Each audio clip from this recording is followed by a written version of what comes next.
সম্মানিত ভাইয়েরা এবং বোনেরা, একটু মনোযোগ দিয়ে শুনবেন। মোবাইল ইজ অফ, অনুগ্রহ করে অন্যদিকে তাকাবেন না। আমি আপনাদের বেশি সময় নেব না, আমার হাতে খুব কম সময়, আমি বেশি সময় নেব না। I will speak for 10 minutes only. 10 minute কথা বলবো এবং 10 মিনিট মনোযোগ দিয়ে শুনবেন তো ইনশাআল্লাহ।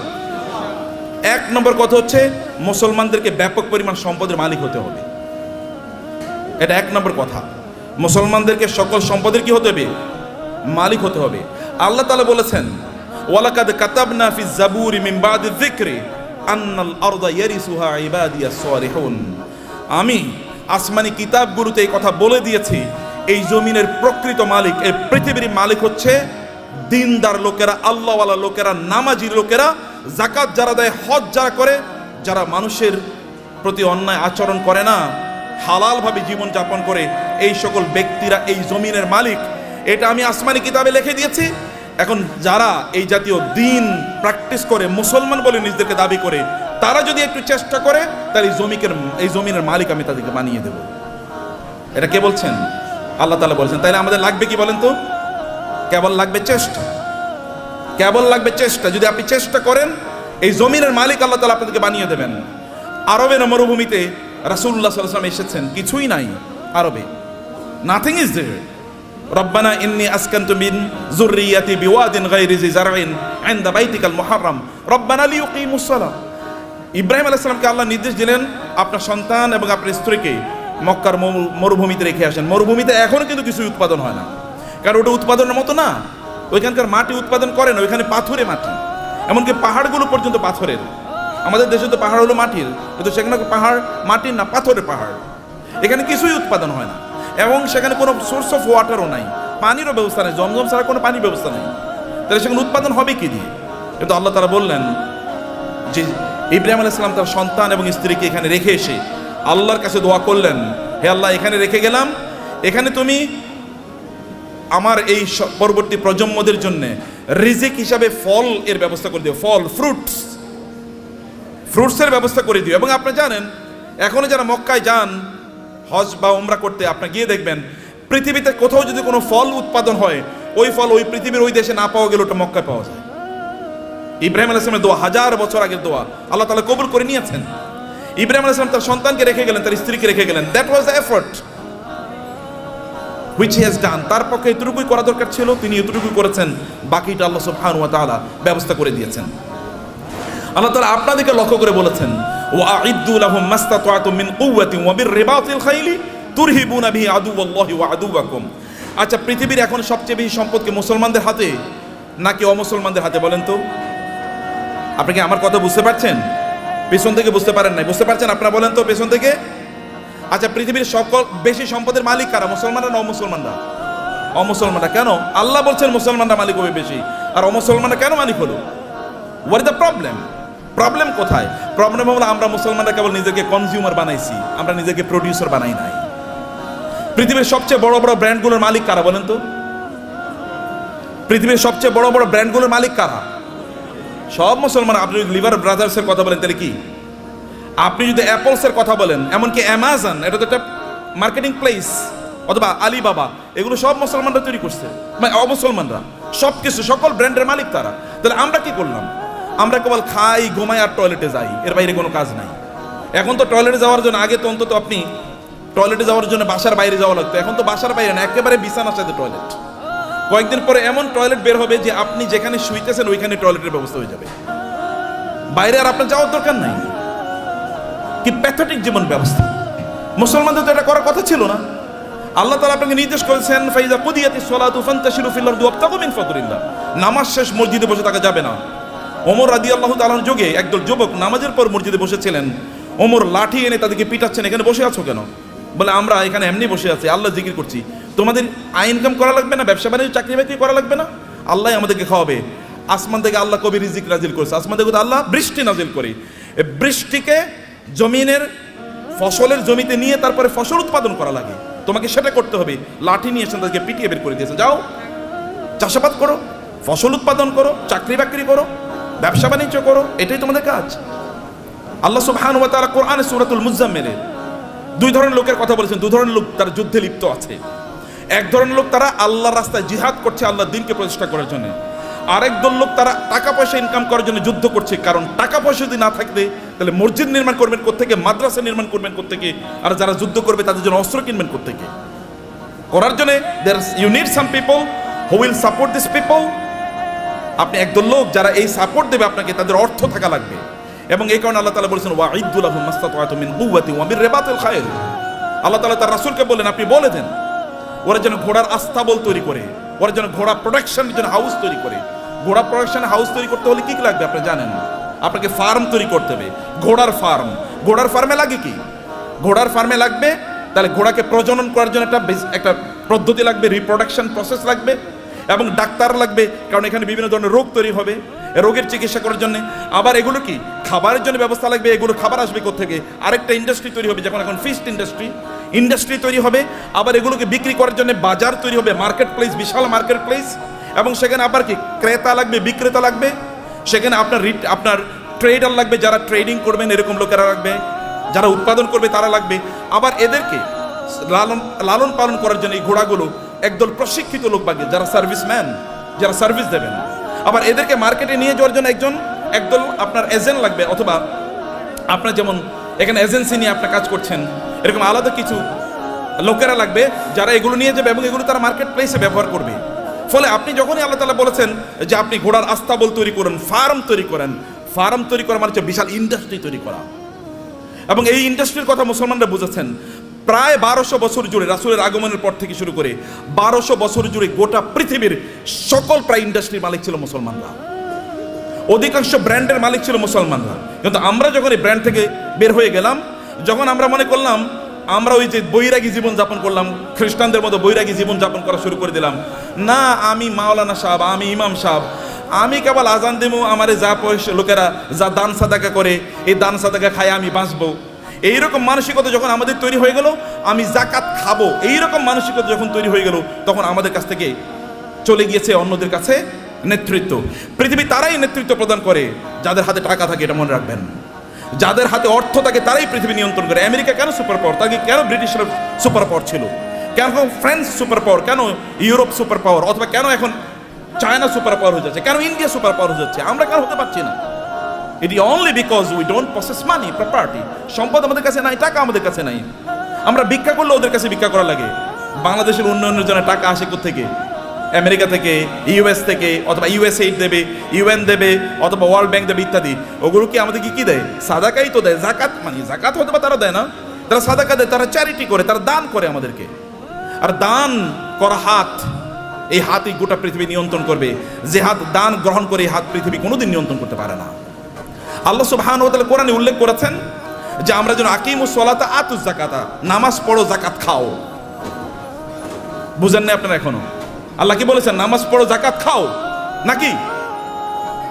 কেন বুঝেন না? কথা বলছেন না কেন? আপনার এতগুলো লোক, কোনো আওয়াজ নাই। নামাজ পড়ো জাকাত খাও, নামাজ পড়ো। তোর জাকাত কবে দেবেন আপনি? আপনাকে জাকাত দেওয়ার মতো সম্পদের মালিক হওয়া লাগবে। আল্লাহ বলেছেন প্যারালাল। আপনি নামাজ পড়তেছেন, জাকাত দিতেছেন, আপনি তো পূর্ণ মুসলমানই হন না এখন। জাকাত দেওয়ার মতো প্রপার্টি অর্জন করতে হবে। কেন আপনি বসে থাকেন? আপনার অলসতা। আল্লাহ রাসূল আল্লাহর কাছে দোয়া করেছেন, আল্লাহুম্মা ইন্নী আউযু বিকা মিনাল হাম্মি ওয়াল হাযান ওয়া মিনাল আজজি ওয়াল কাসাল। হে আল্লাহ, আমি অক্ষম অথবা অলস, এই দুটা থেকে আল্লাহর কাছে তিনি আশ্রয় চেয়েছেন। আমি অক্ষম যে আমি আয় ইনকাম করতে পারি, আমি অলস, আমি ইনকাম করার জন্য বাস রাস্তায় বের হই না, আমি বাজারে যাই না, আমি মানে প্রোডাকশন হাউস তৈরি করি না, অথবা আমি ট্রেডিং সেন্টার তৈরি করি না, আমি বৈশা থাকি আর খাই, এবং আমি তোমার কাছে মান্না সালওয়ার জন্য দোয়া করি, তুমি আমার জন্য মান্না সালওয়া পাঠাইও। এইরকম যেন আমি না হই। আমি যেন অ্যাক্টিভলি এঙ্গেজ থাকি সমাজে, আমি যেন কাজ করি সমাজে। আপনার নবী কি করেছেন? নবী হওয়ার আগেও তিনি বিজনেস করেছেন, নবী হওয়ার পরেও তিনি বিজনেস করেছেন। সাহাবায়ে কেরামদের মধ্যে দেখেন, আবু বকর রাদিয়াল্লাহু তাআলা যখন তিনি খলিফা হিসেবে তাকে নির্ধারণ করা হয়, তিনাকে খলিফা তৈরি করা হয়, তিনি যাচ্ছেন মাথায় কাপড়ের পুটলি নিয়ে তিনি বাজারে যাচ্ছেন। ওমর বলেন, আপনি যাচ্ছেন কই? বলে, বাজারে যাচ্ছে, আমার সংসার চলা লাগবে না? তিনি খলিফা। এখন প্রেসিডেন্ট যদি অথবা প্রাইম মিনিস্টার যদি ব্যবসা করে, আপনার বলবেন এ তো ওইদিকে ব্যবসা করে। কেন প্রাইম মিনিস্টার ব্যবসা করবে না? কেন প্রেসিডেন্ট কেন ব্যবসা করবে না? মন্ত্রী কেন ব্যবসা করবে না? করবে। ব্যবসা তো আমাদেরই করা উচিত, কারণ আমরা inherently by born, by virtue of our identity, আমরা মুসলিম হওয়ার কারণে, কোরআনের ধারক এবং বাহক হওয়ার কারণে আমাদেরকে বিজনেস করা লাগবে। আমাদেরকে সম্পদ উপার্জনের করার জন্য আমাদেরকে এই পদ্ধতি আবিষ্কার করা লাগবে আমাদেরকে, সম্মানিত ভাইয়েরা। কিন্তু এটা হলো একটা দিক। কিন্তু এই সম্পদ যেন আমাকে কারুনের মতো না বানিয়ে ফেলায়, সম্পদ যেন কি না করে কারণে যদি, তাহলে 1 নম্বর কত হচ্ছে, আপনি নামাজও পড়বেন না, জাকাতও দেবেন। এখন থেকে আপনাকে সিদ্ধান্ত নিতে হবে যে এই রমাদান থেকে আপনি জাকাত দিতে পারবেন, এরকম চেষ্টা আপনি শুরু করবেন ইনশাআল্লাহ। নাকি বলেন ভাই? আপনার এলাকায় আপনি সবচেয়ে বড় ধনী হন, সমস্যা কি? সম্পদ উপার্জন করে হারাম নাকি? সম্পদ উপার্জন করা হারাম? নো, সম্পদ উপার্জন করা তো ফরজ, ইনকাম করা ফরজ, ইনকাম করা ফরজ। ইসলাম প্রচারে সবচেয়ে বেশি অবদান কার ছিল? আবু বকর। আবু বকরের চেয়ে মক্কায় ধনী কে ছিল? ইসলাম প্রচারের ক্ষেত্রে সবচেয়ে বেশি অবদান ছিল খাদিজাতুল কুবরা রাদিয়াল্লাহু তাআলা আনহার। খাদিজাতুল কুবরার চেয়ে মক্কায় ধনী নারী কে ছিল? ইসলাম প্রচারের ক্ষেত্রে, ইসলাম প্রতিষ্ঠার ক্ষেত্রে ওসমান ইবনে আফফান রাদিয়াল্লাহু তাআলা সবচেয়ে বেশি অবদান ছিল। এখনো আরবে, সৌদি আরবে, এখনো মদিনাতে ওসমান ইবনে আফফানের নামে এখনো ওই রকম বাগান আছে, যে বাগান থেকে এখনো যে উৎপাদন, এগুলো এখনো দিনের কাজে লাগে, এখনো চ্যারিটি হিসেবে সারা পৃথিবীতে সেগুলো টাকা পৌঁছে যায়। এখনো যে মক্কায় যে ক্লক টাওয়ার আপনারা দেখেন, এটা কিন্তু সাদাকা, এটা কিন্তু ওয়াকফের। এখানকার টাকা যা ইনকাম, এগুলো কিন্তু মানব কল্যাণে। আপনাদের দেশে হয়তো বা এখানকার কল্যাণে টাকা চলে আসে। তা আপনাকে তো এরকম অর্থবৃত্তের মালিক আপনাকে হওয়া দরকার, অর্থ ইনকাম করতে হবে, ফরজ। এর কারণে আপনি তখন, কারণ এদের অবস্থা দেখেন, আবু বকরের মতো গোটা পৃথিবীর সকল মুসলমানকে যদি একত্রিত করা হয়, আবু বকরকে যদি একত্রিত করা হয় রাদিয়াল্লাহু তাআলা আনহু, তাইলেও আবু বকরের আমলের দাড়িপাল্লাটা অনেক ভারী হয়ে যাবে। কেবল ইবাদত করেই, এই তথাকথিত এই যে কথিত যে ইবাদত আছে, এই রিচুয়াল, আপনি নামাজ পড়লেন, কোরআন তেলাওয়াত করলেন, ইত্যাদি ইত্যাদি, এর মাধ্যমে এই জায়গায় যাওয়া যায় না। You need financial contribution to the establishment, to the preaching and the propagation of Islam. ইসলামকে মানুষের কাছে পৌঁছে দেওয়ার জন্য আপনার অর্থনৈতিক অবদান লাগবে। এই অবদানের কারণে আল্লাহ সুবহানাহু ওয়া তাআলা নামাজকে যেমনিভাবে ফরজ করে দিয়েছেন, তিনি আমাদের জন্য জাকাতকেও ফরজ করে দিয়েছেন। এখন আপনি বলবেন যে আমি টাকার মালিক হলে যেন জাকাত দেবো। আল্লাহ বলছেন তুমি টাকার মালিক হয়ে জাকাত দাও, তোমার জন্য ফরজ। টাকার মালিক হয়ে জাকাত, আল ইয়াদুল উলিয়া খায়রুম মিনাল ইয়াদিস সুফলা। দানের হাত আল্লাহর কাছে প্রিয়। যে ব্যক্তি দান করে তার যে মর্যাদা, যে নেয়ার মধ্যে কি সওয়াব আছে নাকি? যে ঠিক আছে ভাই, আপনি ভিক্ষা করেন রাস্তায়, ভাই আমার একটু দেন না, এরপরে আপনার আমল নামে কেবল সওয়াব ঢুকতে থাকবে, সওয়াব ঢুকতে থাকবে নাকি? তাহলে সবাই ভিক্ষা, এবং মুসলমানরা প্রায় ভিক্ষার জাতি হয়ে গেছে। মাহফিল করলেও ভিক্ষা লাগে, মসজিদ বানাইলেও ভিক্ষা লাগে। কেমন অবস্থা এটা? এটা কেন আপনারা করলেন? আপনারা কেন ইসলামকে এরকম জায়গায় নিয়ে আসছেন? আমরা কেন নিয়ে আসি? আমি আলেমদের কথা বলছি, আপনাদের বলছি না। কেন এই জায়গায় নিয়ে আসবেন? এই জায়গায় আনার কথা ছিল না। You do something in order to earn money. আপনি মর্যাদার সাথে পৃথিবীতে বেঁচে থাকবেন, আপনি দেবেন, এরকম জায়গায় আপনি যাবেন। ওমর রাদিয়াল্লাহু আনহু যুগে জাকাত নেওয়ার মতো লোক পাওয়া যায় নাই। মুসলমানদের অবস্থা দেখেন, মরুভূমিতে আফ্রিকাতে লোকজন আফ্রিকা থেকে জাকাতের টাকা নিয়ে এসে ওমর কাছে আসে, ওমর রাদিয়াল্লাহু আনহুর কাছে আসে। ওমর বলে এগুলো কি? বলে জাকাতের টাকা। এখানে নিয়ে আসছে কেন? মদিনায় তো জাকাত নেওয়ার মতো কোনো লোক নাই, মক্কায় জাকাত নেওয়ার মতো কোনো লোক নাই। আয় আমাদের আফ্রিকাতেও তো জাকাত নেওয়ার মতো কোনো লোক নাই, কর্ম কি? আফ্রিকাতে জাকাত নেওয়ার মতো কোনো লোক নাই যখন মুসলমানদের শাসন চলেছে। এখন আমরা সব জায়গায় ভিক্ষা। আফ্রিকা মানে হচ্ছে ভিক্ষুকের জাতি, অথবা আন্ডার ডেভেলপ, লিস্ট ডেভেলপড, অথবা সবচেয়ে অনুন্নত দেশ। বাংলাদেশ মানে হচ্ছে ফকিরের দেশ, আমরা এরকম মনে করে থাকি। আপনাদেরকে দায়িত্ব নিতে হবে এই বাংলাদেশের মুসলমানদেরকে, অথবা এই সমগ্র জাতিকে অবশ্যই দারিদ্র থেকে অথবা এই ভিক্ষাবৃত্তি থেকে জাতিকে উদ্ধার করতেই হবে আমাদেরকে। এবং কিছু ব্র্যান্ড ডেভেলপ করেন, ডু সামথিং। এটাও আবাদত। বিজনেসের চেয়ে বড় আবাদত নাই। বিজনেসের লোকেরা জান্নাতে নবী রাসূলদের সাথে থাকবে, আল্লাহ রাসূল বলেছেন। যারা বিজনেস করে, সৎ বিজনেস করে, তারা নবী রাসূলদের সাথে থাকবে জান্নাতে। অন্যরা কিন্তু এরকম থাকতে পারবে না। আমার মতো এরকম খালি দাওয়াত দিয়ে গেলাম আর আপনার কাছে আসলাম, আশা করছি কিছু টাকা দিলে এরপরে আমার সংসারটা চলবে, আছে কিনা এরকম? আপনার প্রফেশন কি? ব্যবসা কি? আপনার চাকরি কি? কয়লা আমি ওয়াইজ হলো আমার চাকরি। ওয়াইজ কোনো চাকরি নাকি? ওয়াজ কি কোনো চাকরি? কিন্তু আমাদের দেশে এটা চাকরি হয়ে গেছে। আপনার চাকরি কি? আমি ইমামতি হলো আমার চাকরি? নো, ইমামতি চাকরি না। আমার এরকম হওয়া দরকার ছিল, আমার সাইড বিজনেস আছে, বাকি কাজগুলো আমি এভাবে করি। প্রিয় ভাইরা, বলছিলাম 10 মিনিট, মনে 10 মিনিট হয়ে গেছে। আচ্ছা, লাস্ট 2-3 মিনিট আপনাদেরকে শেষ করে দিই। তার মধ্যে ইয়া রব, না ভাই আছেন, যে শেখরা আছেন, ওনার কথা বলবেন। আপনারা তো প্রচন্ড রাগান্বিত পৃথিবীতে, তাই না? রাগ করছেন তো কথা শুনে? আচ্ছা, পিছন থেকে কানো আওয়াজই শুনি না, ঘটনা কি? এই পিছনে একটু ক্যামেরাটা ধরেন তো দেখি সবাই আছে কিনা, জীবিত জীবিত আছেন নাকি? মাশাআল্লাহ মাশাআল্লাহ মাশাআল্লাহ। একটু হাতটা নাড়ান তো দেখি, হাতের ব্যায়াম হোক। গুড, ঠিক আছে, নামান, হাত নামান। ভাইরা আমার, সম্পদের মালিক হওয়ার জন্য আমি আপনাকে অনুপ্রাণিত করছি। আপনার সম্পদের মালিক হন, কিন্তু সম্পদের মালিক কারুনের মতো হওয়ার জন্য করবেন না। আল্লাহ সুবহানাহু ওয়া তাআলা সূরাতুল কাসাসে কারুনের ঘটনা বলেছেন। যদি সময় পান তাহলে আজকে বাসায় গিয়ে সূরাতুল কাসাসে এই কারুনের আয়াতগুলো, যেখানে আল্লাহ তাআলা বলেছেন ইন্না কারুনা, আয়াত নাম্বার হচ্ছে 40 থেকে শুরু করে 76 থেকে শুরু করে কারুনের ঘটনা পড়বেন। সূরাতুল কাসাস, ইন্না কারুনা কানা মিন কওমি মূসা ফাবাগা আলাইহিম ওয়া আতাইনাহু মিনাল কুনুজি মা ইন্না মাফাতিহাহু লাতানু বিল উসবাতি উলিল কুওয়া ইয ক্বালা লাহু কওমুহু লা তাফরাহ ইন্নাল্লাহা লা ইউহিব্বুল ফারিহিন। আল্লাহ সুবহানাহু ওয়া তাআলা বলেছেন, কারুনের গল্প আমাদেরকে বলছেন। তাহলে আমার আলোচনা দুটো পার্ট, এর একটা পার্ট আমি শেষ করলাম।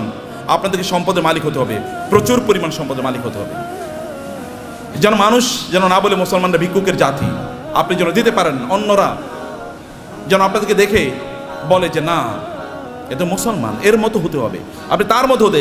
এখন আমরা এক্সাম্পল দিতে গিয়ে এখন আমরা ধরেন তৌহিদ ভাই ছাড়া আর কাউকে এক্সাম্পল দেওয়ার মতো লোক পাচ্ছি না। মানে যারা দ্বীন প্র্যাকটিস করে, আবার অনেক সম্পদের তারা প্রবাহ তৈরি করেছে সমাজে, নিজেই কেবল সম্পদের মালিক হয় না, সম্পদের মালিক বানানোর রাস্তা তৈরি করে দিয়েছে। এরকম লোক আমার সামনে খুব বেশি নাই। আমি বলতে গেলে বিল গেটসের কথা বলে, ওয়ারেন বাফেটের কথা বলতে হয়, এলিয়ন মাস্কের কথা বলা লাগে। তো মুসলমানদের এলিয়ন মাস্ক কই? মুসলমানদের যদি আপনি দেখেন বিভিন্ন আরবের যে সকল শেখরা আছে, ওই যে আরবের রাজা বাদশারা, কেবল ওদের নাম শুনলেই শোনা যায় ওই দেশে তার বিশাল একটা কি আছে, একটা রেস্ট হাউস আছে, ওইখানে ওই সমুদ্রের তীরে তার বিশাল একটা বাংলো আছে, হাবিজাবি ইত্যাদি ছাড়া আর কিছুই আলোচনা শুনি না। আর যখন আপনি এলন মাস্কের কথা শোনেন, তখন আপনি শোনেন যে ও ওই যে ইয়ের দেশে, চাঁদের দেশে এখন জায়গা বেচতেছে, জায়গা বিক্রি করতেছে, ওইখানে কি করে। অথবা বাংলাদেশে তার স্টার লিঙ্ক আসবে, গ্রাম অঞ্চলে সুপার স্পিডে আপনি ইন্টারনেট পাবেন। অথবা টেসলার মাধ্যমে এমন গাড়ি তৈরি করছে, ওখানে কোনো কি লাগবে না, ড্রাইভার লাগবে না। এরকম একটা কথা বলেন তো আপনি মুসলমানদের, এটা কেমন জাতি? 300 কোটি মুসলমান বলা হয়, অথবা কমপক্ষে তো 200 কোটি। গোটা পৃথিবীতে মানুষ 800 কোটি, এর মধ্যে প্রায় 250 কোটি মুসলমান। 250 কোটি মুসলমান একটা টেসলার মতো জিনিস তৈরি করতে পারলো না, একটা আইফোনের মতো প্রোডাক্ট তার নাই। অথবা তার একটা কি, এই যে আমরা ইয়ের গাড়ি কি বলে, কিসের গাড়ি, এই যে মানে আমরা আমাদের বাংলাদেশে এটা কি যে কি গাড়ি জানো, এটা আপনার মানে এক্স করোলা, মানে করোলা টাইপের একটা গাড়িও তো বানাইতে পারেন। আপনি বলেন তো একটা ব্র্যান্ডের নাম বলেন তো মুসলমানদের গাড়ির, একটা হুন্ডার নাম বলেন তো, একটা সাইকেলের নামই বলেন। আরে সাইকেলের নাম তো বহুত পরের কথা। এই যে সাইকেলের যে শিখ ব্যবহার, ওগুলো কি বলে, হ্যাঁ শিখ বলে না? এরকম বানাইছে মুসলমানরা, দেখেন তো, এরও তো চায়না থেকে আপনার আনা লাগে। তাহলে কি আমরা কি বানাইছি, করছি কি? কেবল খাও দাও ফুর্তি করো, দুনিয়াটা মস্ত বড়, এরকম টাইপ ছাড়া কোনো কিছু নাই। খাও ঘুমাও এবং সিনেমা দেখো আর ফেসবুক টিপাও। যে ফেসবুক বানাইছে ওর নিজেরও অ্যাকাউন্ট হয়তো বা নাই, কিন্তু আপনি এটা নিয়ে সারাদিন রাত ব্যস্ত আছেন। ও যে ইউটিউব বানাইছে, ওইটা ব্যবসায়ী হাউস, তার এখান থেকে সে বিলিয়নস অফ ডলার্স ইনকাম করে নিচ্ছে, কিন্তু আপনি ওইটাই দেখেন এবং আপনি বলেন পাগলের সুখ মনে মানে, আপনি আমি কত সুখী, সারা রাত বইরা সিনেমা দেখতেছি, মজা কারে বলে। Stupid lifestyle. নো, আল্লাহ আপনাকে এই জন্য তৈরি করেন নাই, হিউজ প্রোডাক্টিভিটি তৈরি করেছেন এবং আল্লাহর মার্সি আপনার উপর আছে। আল্লাহ সুবহানাহু ওয়া তাআলা আপনাকে সেরকম ক্যারিশমা দিয়ে তৈরি করেছেন এবং এই কারণে আপনার এলাকায় আপনি সবচেয়ে বেশি সম্পদের মালিক হন এবং এর মাধ্যমে আপনি ওই এলাকাটাকে উন্নয়নের কাজ করেন। ওইখানে এমন কোনো মসজিদ না থাকুক যে মসজিদে আপনার কন্ট্রিবিউশন নাই, এমন কোনো মাদ্রাসা না থাকুক যেখানে আপনার কন্ট্রিবিউশন নাই, এমন কোনো দিনই কাজ না থাকুক যেখানে আপনার কন্ট্রিবিউশন নাই। লোকেরা যখন চিন্তা করবে আমরা এখানে একটা দিনই কাজ করতে চাই, তখন সবার আগে আপনার নাম মনে পড়বে, অমুকের কাছে যাই। যেমনিভাবে লোকেরা কোনো দিনই কাজ করলে, রাসূলের কোনো দিনই কাজের প্রশ্ন দেখা দিলে তার সবার আগে মনে পড়তো কার নাম? আবু বকরের নাম, আবু বকর নাম মনে পড়তো, অথবা ওসমান নাম মনে পড়তো, কারণ কেউ তাদেরকে সুপারসিড করতে পারতো না। সম্মানিত ভাইয়েরা এবং বোনেরা, সে কারণে পজিটিভলি অ্যাক্টিভলি সময় কাটান। মনে রাখবেন প্রত্যেকটা সেকেন্ডের জন্য আল্লাহকে জবাবদিহি করতে হবে আল্লাহর কাছে। আল্লাহর কাছে আপনাকে জবাবদিহি করতে হবে প্রত্যেকটা সেকেন্ডের জন্য। ওয়াল আসরি ইন্নাল ইনসানা লাফি খুস, মানুষ সৃষ্টিগতভাবে বিপদের মধ্যে আছে। ইন্নাল ইনসানা লাফি খুস, তবে ইল্লাল্লাযিনা আমানু ওয়া আমিলুস সালিহাত, যারা ঈমান এনেছে, ঈমান আনার পর ভালো কাজ করছে। যাকাত যদি ইসলামের তৃতীয় স্তম্ভ হয়, আমরা বলি নামাজ রোজা, নামাজ রোজা, আল্লাহ বলছেন নামাজ জাকাত, নামাজ জাকাত, নাকি আমরা কি বলি নামাজ রোজা, কিন্তু আল্লাহ কি বলেছেন নামাজ জাকাত। কারণ দুটোকে একসাথে বলেছেন। এই দুটোকে একসাথে আপনাকে যদি আপনি করতে পারেন, তাইলে তো আপনি ইসলামের 5টা স্তম্ভ আপনি পালন করলেন। আপনি 5টা স্তম্ভ কয়জন পালন করছেন এর মধ্যে আপনি বলেন, কেন 5টা স্তম্ভ আপনি পালন করলেন না? এই 5টা স্তম্ভের উপর তো ঘর নির্ভর করে, এই গোটা ইসলাম নির্ভর করছে 5টা স্তম্ভের উপর। আপনি কেন হজ করতে পারলেন না? আপনি কেন জাকাত দিতে পারলেন না?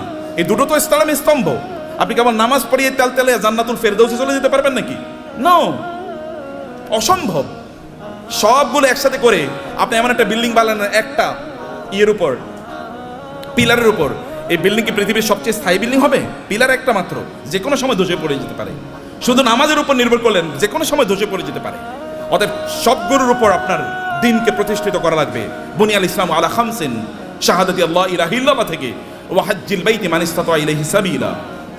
সামর্থ্য অর্জন করা লাগবে আপনার, এবং অন্যরা আপনাকে দেখে শিখুক যে না এইরকম জীবনযাপন করা লাগে।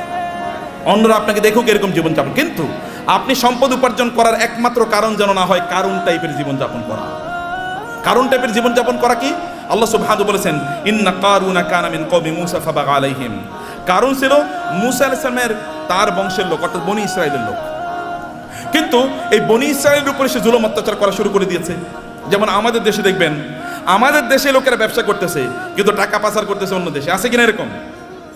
বুঝেন না আপনারা? ব্যবসা করতেছে এই দেশের মানুষের, কিন্তু টাকা পাচার করতেছে আরেক দেশে। আরেক দেশের ব্যাংকে গিয়ে তার সকল টাকা খুঁজে পাওয়া যায়। এর চেয়ে বড় জালিম আল্লাহর জমিনে আর হতে পারে না। কারণ আপনি যেখানে ইনকাম করেছেন ওই অঞ্চলের মানুষের হক আছে আপনার উপর। কারণ তাদেরকে দিয়ে আপনি ইনকাম করেছেন, তাদের উন্নয়নের জন্য আপনাকে কাজ করা লাগবে। ফেরাউনি মানে কারুনি টাইপ এরকম, যে কারণ এরকম করেছে কিন্তু সেই লোকজনের উপর সে জুলুম এবং অত্যাচার চালিয়ে দিল। এবং তার কি পরিমাণ সম্পদ ছিল আল্লাহ তাআলা বলেছেন যে ওয়া আতাইনাহু মিনাল কুনুজি মা ইন্না মাফাতিহাহু লাতানু বিল উসবাতি উলিল কুওয়া। যে তার এত সম্পদ আল্লাহ তাআলা তাকে দিয়েছেন, সে কিন্তু গরিব একটা জাতির একজন, গরিব জাতি মানে হচ্ছে বনি ইসরাইল। বনি ইসরাইল কিন্তু কৃতদাস, ফেরাউন তাদেরকে কৃতদাস বানিয়ে রেখেছিল, তাদেরই একজন, কিন্তু প্রচুর পরিমাণ সম্পদের মালিক হয়েছে। সম্পদের মালিক হয়েছে এদের মাঝে ব্যবসা করার কারণেই, ব্যবসা করার মাধ্যমে। কিন্তু এবং তার এত পরিমাণ সম্পদ যে তার সম্পদগুলো সোনা দানা এগুলো যেই সিন্ধুকে রাখতো, ওই সিন্ধুকগুলোর চাবি বহন করার জন্য একটা বিশাল গ্রুপ অফ পিপল লাগতো। কি পরিমাণ তার সিন্ধুক ছিল, কি পরিমাণ সম্পদ ছিল তার। এরকম সম্পদ এর মালিক হওয়ার পরে এরপরে তিনি কি করেছেন? তিনি প্রচন্ড অহংকারী জীবনযাপন করতেন, আনন্দ ফুর্তি নিয়ে ব্যস্ত থাকতেন। ভালো করে শুনুন, আপনাদের গল্প বলছি। আনন্দ ফুর্তি কি?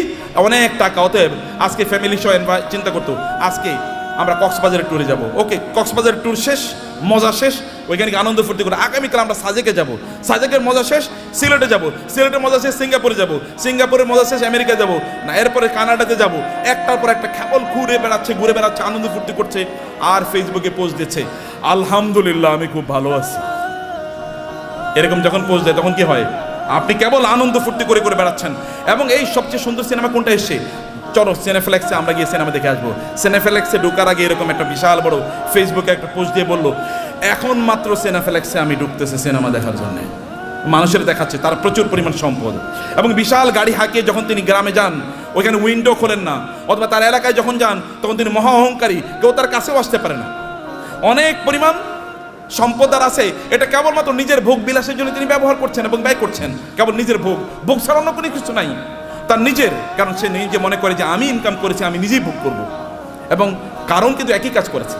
কারণকে তার সম্প্রদায় লোকেরা বলেছে তুমি এত অহংকার করো না, তুমি এত আনন্দ ফুর্তি নিয়ে ব্যস্ত থেকো না, তুমি যিনি তোমাকে সম্পদ দিয়েছেন তার প্রতি কিছু কৃতজ্ঞ থাকো। ওয়াবতাগি ফীমা আতাকাল্লাহু দারাল আখিরাহ। আল্লাহ তোমাকে যে সম্পদ দিয়েছেন এই সম্পদকে ব্যবহার করে আখিরাত অর্জন করো, অর্থাৎ জান্নাত অর্জন করো। সম্পদ ব্যবহার করে অধিকাংশ লোকই জান্নাত অর্জন করে না জাহান্নাম অর্জন করে, বলেন তো? অধিকাংশ লোকের কি অবস্থা? জাহান্নাম। কিন্তু তাসমিয়া কসমেটিক্স আপনারা যারা আছেন সম্পদকে উপার্জন করে জাহান্নাম অর্জন করবেন না আপনারা ইনশাআল্লাহ। কারণ আপনাদের সামনে আল্লাহর রহমতে এমন একজন লিডিং এক্সাম্পল আছেন। আমি তাওহীদ ভাইয়ের কথা আরও বলি, এত বেশি কাজ করেন তিনি দিনই, এটা আপনারা হয়তো বা জানেন না, আমি কিছু জানি। দ্য আইস মানে টিপ অফ দি আইসবার্গ, মানে বিশাল বড় অথবা পাথর আপনার কি বলে আপনার এই যে এর সামান্য একটু হয়তো আমি জানি, তার চেয়ে বেশি আমি জানি না। বরফের বিশাল খণ্ডের সামান্য একটু আমি জানি, এক ড্রপস অফ ওয়াটার, অথবা তার চেয়ে বেশি করে আল্লাহ তাআলা কবুল করে নেন। আমি বেশি প্রশংসা করতে চাই না, আপনাদেরকে বলতে চাই প্রিয় ভাই, আপনাদেরকে যে কথাটা বলতে চাই আপনারা শুনুন। সম্পদ উপার্জন করেছেন কেবল নিজের জন্য না। যখন কারণকে বলা হলো তুমি এরকম অহংকার করো কেন, তখন সে বলে আমার সম্পদ আমার নিজের যোগ্যতা আমি অর্জন করেছি, উপার্জন করেছি, আমি অহংকার করব না, আমি আনন্দ ফুর্তি করব না? আমার তো থাকবে গাড়ি একটা না, গাড়ি 10টা থাকবে। এবং আপনি মানে খাবেন হচ্ছে এতটুকু, কিন্তু আপনি 10 জনের খাবার আপনি নষ্ট করবেন। আপনার লাগবে একটা, কিন্তু আপনি 10টা ব্যবহার করছেন। আপনার শার্ট আছে প্রায় 200, কোনটা যে কবে পড়বেন আপনি জানেন না। যদি প্রতিদিন একটা করে পড়েন তাইলে এরপরে সর্বশেষ 7টা পড়ার জন্য 3 বছর পরে 7 পড়তে পারবেন। এইভাবে আপনি আপনার লাইফস্টাইলকে তৈরি করে রেখেছেন। এটা ছাড়া আপনি কোনো কিছুই বুঝেন নাই, এবং মানুষকে আপনি দেখিয়ে বেড়ান আপনি কি পরিমাণ সম্পদের মালিক হয়েছেন। সম্পদের মালিক ব্যক্তি তার নিজের যোগ্যতা হতে পারে না। আপনি তৌহিদ ভাইকে জিজ্ঞেস করে দেখেন, সম্পদের মালিক হওয়ার জন্য আল্লাহর স্পেশাল অনুমোদন লাগে, আল্লাহর রহমত লাগে। আল্লাহ রহমত না দিলে কোনোদিন কেউ সম্পদের মালিক হতে পারে না। চেষ্টা করে সম্পদের মালিক, আপনি প্রচুর পরিশ্রম করবেন এই কারণে সম্পদের মালিক হবেন এটা নয়, নাহলে রিক্সাওয়ালারাই সবচেয়ে বেশি সম্পদের মালিক হতো, অর্থাৎ দিন মজুররাই সবচেয়ে বেশি সম্পদের মালিক হতো। নো, আল্লাহ সুবহানাহু ওয়া তাআলা আপনাকে দেন পরীক্ষা করার জন্য। কিন্তু আপনি এই সম্পদে, আমি এই কথা আপনাকে বলবো না যে টাকা ইনকাম করেন আর কেবল কথিত আল্লাহ সুবহানাহু ওয়া তাআলার রাস্তায় ফি সাবিলিল্লাহ ছাড়িয়ে আপনি এটাকে ব্যবহার করেন, আমি তা বলছি না। আমি বলছি হারাম কাজে এগুলোকে ব্যবহার করেন না, সিনেমা দেখার জন্য ব্যবহার করবেন না। লেটেস্ট কি সিনেমা তৈরি হয়েছে এটা নিয়ে কিনে নিয়ে আসো এবং সবাইকে নিয়ে আনন্দ ফুর্তি করে বেড়াবেন, অথবা আপনার ছেলে মেয়ে ওয়াইফ ইত্যাদিকে নিয়ে বাচ্চাদেরকে নিয়ে আপনি যাবেন বিভিন্ন জায়গায় বেড়ানোর জন্য, আনন্দ ফুর্তিতে মেসে থাকবেন, লাল পানি খাবেন অথবা জুয়া খেলবেন অথবা অন্যান্য ফুর্তি ফ্যাশন করে বেড়াবেন। সেখানে কোনো দিনই পরিবেশ নাই, দিনই কোনো আচরণ নাই, এবং এর মধ্যে আপনি আনন্দ খুঁজে বেড়াচ্ছেন। আপনার টাকা আপনি এইভাবে ব্যয় করছেন। এই অর্থ ব্যয়ের মাধ্যমে আপনি জান্নাত কিনছেন না জাহান্নাম কিনছেন? আপনি কিনছেন জাহান্নাম, অথচ আল্লাহ অনুগ্রহ করে আপনাকে সম্পদ দিয়েছেন। আপনার সম্পদ ব্যবহার করে আপনি জান্নাত কেনেন। এগুলোকে হালাল উপায় ব্যবহার করলে আপনার জান্নাত কেন হয়ে যায়? আপনি হালালভাবেই চলেন, নো প্রবলেম। এমনকি আপনার স্ত্রীর জন্য যদি আপনি গোলাপ ফুল কিনে নিয়ে যান, সেটাও আপনার জন্য কি, সেটাও কি সওয়াব। বলবে নতুন ফতোয়া নিয়ে আইছে, নতুন ফতোয়া, এটাই পুরান ফতোয়া, এটাই পুরান ফতোয়া। আপনার স্ত্রীর জন্য আপনি টাকা ইনকাম করেছেন, স্ত্রীর জন্য গোলাপ ফুল কিনে নিয়ে যান, তার জন্য নতুন একটা আইটেম কিনে নিয়ে যান এবং তাকে খুশি করেন, কারণ তাহলে আপনার সংসার ঠিক থাকবে, আপনার সন্তানটা ঠিক মতো চলবে। এটাও কি, এটাও দিনদারি, এটাও ইবাদত। অতএব আপনি হালাল পথে আপনার সম্পদগুলো ব্যবহার করেন, এর মাধ্যমে আপনি ওয়াবতাগি ফিমা আতাকাল্লাহু দারুল আখিরা ওয়ালা তানসা নাসিবাকা মিনাদ দুনিয়া। আমি বলি না আপনি সাজেকে যাবেন না, আমি বলি না সিলেটে যাবেন না, আমি বলেছি ওখানে যান এবং আপনার সন্তানকে নিয়ে আপনি সেখানে জামাতের সাথে নামাজ আদায় করুন। লোকেরা দেখুক যে পর্যটনে এসেও তারা কি করছে, জামাতে তারা নামাজ আদায় করছে, মিস করছে না। আপনি বিচে তখন যান যখন নামাজের সময় না, লোকেরা দেখুক যে তিনি নামাজকে প্রায়োরিটি প্রদান করছেন। লোক ওইখানে গিয়েও আপনি দান সাদাকা করুন, লোকেরা দেখুক যে লোকটা আল্লাহ সুবহানাহু ওয়া তাআলাকে আনন্দ করতে এসে আল্লাহকে ভুলেন নাই, আল্লাহকে তিনি তার প্রায়োরিটির মধ্যে রেখেছেন। ওইখানে আপনি গিয়েছেন, এখন অর্ধ উলঙ্গ হয়ে আপনি ঘুরবেন না। আপনার স্ত্রী তিনি সেখানে পর্দার মধ্যে থাকবেন না, আপনি তাকে দেখিয়ে দেখিয়ে শোপিসের মতো চিড়িয়াখানার চিড়িয়ার মতো তাকে এরকম দেখায় দেখায় বেড়াবেন, এরকম করবেন না। তাইলে আপনি কি হলো, আপনার সম্পদ দিয়ে আপনি জান্নাত উপার্জন করলেন, জাহান্নাম আপনি উপার্জন করলেন না। আপনার সম্পদের কারণে অন্যকে ছোট তুচ্ছ তাচ্ছিল্য করে দেখবেন না, দেখাবেন না। আপনার ড্রাইভার তাকে তুই করে বলা, আপনার সন্তানও তাকে তুই করে বলে, আপনি তুই করে বলছেন। আপনার বাসায় বুড়ো মহিলারা কাজ করে, তাদেরকে আপনি তুই করে বলছেন, আপনি নিজেও তুই করে বলছেন, আপনার বাচ্চারও তুই করে বলে। এটা কেমন কথা হলো? তিনি তো আপনার মায়ের সমান বয়সের, আল্লাহ তাকে না দিয়ে পরীক্ষা করছেন, আপনাকে দিয়ে পরীক্ষা করছেন। লাইফস্টাইলে অহংকার যদি কেউ করে, তাহলে কারণের অবস্থা কি হয়েছিল? এত ব্যাপক পরিমাণ সম্পদ, লোকেরা তাকে দেখলে বলতো আহা, কারণের মতো যদি সম্পদ আমার থাকতো, আমাদের থাকতো। কিন্তু কোনো এক সময় কারণের এই আনকন্ট্রোল জীবনযাপনের কারণে আল্লাহ তাকে ধ্বংস করে দিয়েছেন, মাটির নিচে তাকে এবং তার সম্পদকে মাটির নিচে পুঁতে দিয়েছেন। তখন লোকেরা বলো আল্লাহ আমাদেরকে বাঁচিয়েছেন, আমরা কারণের মতো হই নাই, আল্লাহ আমাদেরকে বাঁচিয়েছেন। সম্মানিত ভাইরা, আপনার সম্পদের প্রতি অন্যের অধিকার আছে, এই অধিকারগুলো দান করুন। মনে করবেন আল্লাহ যদি আপনাকে দেয় তাহলে আপনার লাইফস্টাইলই কেবল বাড়াবেন না। আগে গাড়ি ছিল সাধারণ গাড়ি, এখন আপনি মার্সিডিজ ব্যান কিনলেন, মার্সিডিজ ব্যানজে এখন চলেন, এখন BMW কিনবেন। BMW এখন এগুলো সেকেলে, এগুলো এখন ছোট লোকেরা ব্যবহার করে। এখন আপনার একটা প্রাইভেট জেট লাগবে, এখন আপনার প্রাইভেট জেটেও চলে না। এখন আপনার কি লাগবে? এখন আর আপনি বাংলাদেশ থাকেন, এখন আপনি ধরেন কোথাও আপনি এই দেশে এরকম ছোট দেশে মানুষ থাকে নাকি? এখন আপনি অন্য দেশে চলে গেছেন, এখানে আপনি আসেনও না, এখানকার মানুষের প্রতি আপনার কোনো দায়ও নাই, দায়িত্ব নাই। এখানকার টাকা পয়সা লুট করে, ব্যাংকের টাকা লুট করে এবার আপনি অন্য দেশে গিয়ে পালিয়ে চলে গেছেন। এরকম যেন কোনো অবস্থা না হয়। আপনাকে নিশ্চয়ই আপনাকে এই দেশের মানুষের প্রতি আপনার যে দায় আছে, এই দায়িত্ব আপনাকে পালন করতে হবে। আমি এই বলার কথা বলি আপনাদেরকে শেষ করছি প্রিয় ভাইরা। তাহলে এক নম্বর যে সম্পদের মালিক হন এবং হালালভাবে পবিত্রভাবে সম্পদের মালিক হন। মালিক অর্জনের চেষ্টা করুন, দিনরাত যা কাজ করবেন। আপনি যদি সম্পদের মালিক হওয়ার জন্য দৌড়ান, এই দৌড়টাকে আল্লাহ সুবহানাহু ওয়া তাআলা ইবাদত হিসেবে আপনার আমলনামায় লিখে দেবে। এবং 2 নম্বর বিষয় হচ্ছে, যা আয় ইনকাম করছেন এগুলো কেবল আপনি নিজের জন্য করছেন এরকম না, মানুষের সাথে ভাগাভাগি করেন। অন্যের অধিকার আছে, পাড়া প্রতিবেশীর অধিকার আছে, আত্মীয় স্বজনের অধিকার আছে। আপনার আত্মীয়রা তারা খারাপ অবস্থায় আছে আর আপনি পশ লাইফ লিড করেন, আপনি মুসলমান না? আপনার এতটুকু সামান্য আত্মমর্যাদা নাই, আপনার মানবিকতা নাই, মানবিক মূল্যবোধ নাই।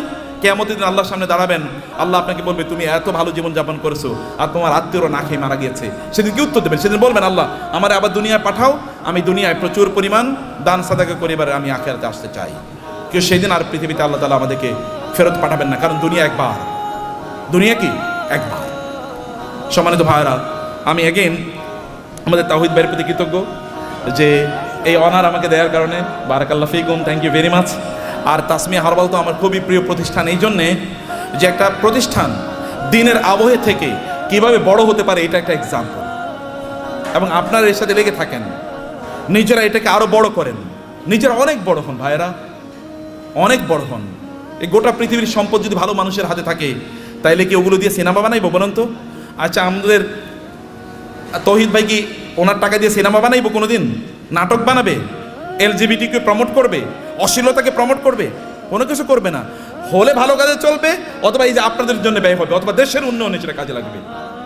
এরকম মানুষের হাতে সম্পদ থাকা উচিত, এবং আপনি নিজকে ওরকম একজন রোল মডেল তৈরি করেন, এরকম একজন মানুষের পরে। এটা কিন্তু আল্লাহর নির্দেশ। আমি কিন্তু আল্লাহর কথাগুলো আপনাকে বলে গেছি আমার ভাষায়, আল্লাহর ভাষায় তো আমি বলতে পারবো না, আমার ভাষায় আল্লাহর কথাগুলোকে আপনাদের ব্যাখ্যা করলাম। হে আল্লাহ, তুমি এই আয়োজনটাকে কবুল করে নাও, আজকের এই কনফারেন্সকে কবুল করে নাও, এই তাসমিয়া হারবালকে তুমি কবুল করে নাও আল্লাহ, এবং এটাকে বাংলাদেশের লিডিং বিজনেস হাউস হিসেবে কবুল করে নাও আল্লাহ। আল্লাহ, এখানে যারা এর সাথে সম্পৃক্ত আছেন বিভিন্নভাবে, আল্লাহ সবাইকে তুমি কবুল করে নাও আল্লাহ, এবং সবার ব্যবসার মধ্যে তুমি বারাকা দান করো আল্লাহ। আর এরা সবাই যেন অন্যদের জন্য রোল মডেল হতে পারে, অন্যদের জন্য আদর্শ হতে পারে আল্লাহ। সবাইকে তুমি সেই স্ট্রেংথ এবং স্টামিনা দান করো আল্লাহ। আমাদের সবাইকে আমাদের সম্পদ দিয়ে যেন আমরা আখিরাতে তোমার কাছে যেন একটা ঘর বানাতে পারি আল্লাহ। তোমার কাছে আমাদের জন্য ঘর বানাইয়া দিও, আমরা সেভাবে আমাদের সম্পদগুলোকে যেন ব্যয় করতে পারি, এবং অন্যের প্রতি আমাদের যে দায় আছে, দায়িত্ব আছে, মানুষের প্রতি আমাদের যে দায় আছে সেটা যেন আমরা পালন করতে পারি। আমাদের সম্পদের কারণে যেন আমরা অহংকারী না হয়ে উঠি, আমরা কেবল যেন শো অফ না করি, আমি দেখাই যে আমার এরকম আছে এবং অন্যরা এটা দেখে ইনফেরিয়রিটি কমপ্লেক্স, এটা যেন না হয়। আপনি ভাবির জন্য বিশাল বড় গয়না কিনে নিয়ে গেলেন, এবার আপনার ওয়াইফ আরেকজনের, আপনার কোনো মানে তার কোনো কাজিনের অথবা তার কোনো বান্ধবীর অথবা অন্য কাউকে বললো, দেখো আমার স্বামী কিন্তু আমার এটা দিয়েছে। এরপরে উনি তো তার স্বামীর সাথে এবার ঝগড়া বিপদ লাগলো, আমার বান্ধবীরে আমার বান্ধবীর স্বামী এরকম দিয়েছে, তুমি আমারে দিলা না, তো তুমি তো আমার প্রতি জুলুম করছো, আমি তোমার বিয়া করেই জীবনটা শেষ হয়ে গেল আমার। এটা শো অফ করার জন্য না, আল্লাহর প্রতি কৃতজ্ঞতা। যত আল্লাহ দেবেন তত কৃতজ্ঞতা বাড়িয়ে দেন। আল্লাহ আপনার মাথা উঁচু করে দিয়েছেন, যিনি মাথা উঁচু করে দিয়েছেন তার জন্য মাথাটা কি হবে? অবনত হবে, সেজদায় বেশি লুটিয়ে পড়তে হবে, তাইলে তিনি আপনার মাথাকে উঁচু করে দেবেন। থ্যাংক ইউ ভেরি মাচ, জাযাকুমুল্লাহ খায়র। আল্লাহ সুবহানাহু ওয়া তাআলা আমাদের সবাইকে অনেক অনেক কল্যাণ দান করুন, আল্লাহুম্মা আমিন। হাযা ওয়া সাল্লাল্লাহু সুবহানাহু ওয়া তাআলা নবিয়ানা মুহাম্মদ ওয়া আলিহি ওয়া সাহবিহি আজমাইন। সুবহানাকাল্লাহুম্মা ওয়া বিহামদিক, আশহাদু আল্লা ইলাহা ইল্লা আনতা আস্তাগফিরুকা ওয়া আতুবু ইলাইক। ওয়াসসালামু আলাইকুম ওয়া রাহমাতুল্লাহি ওয়া বারাকাতুহু।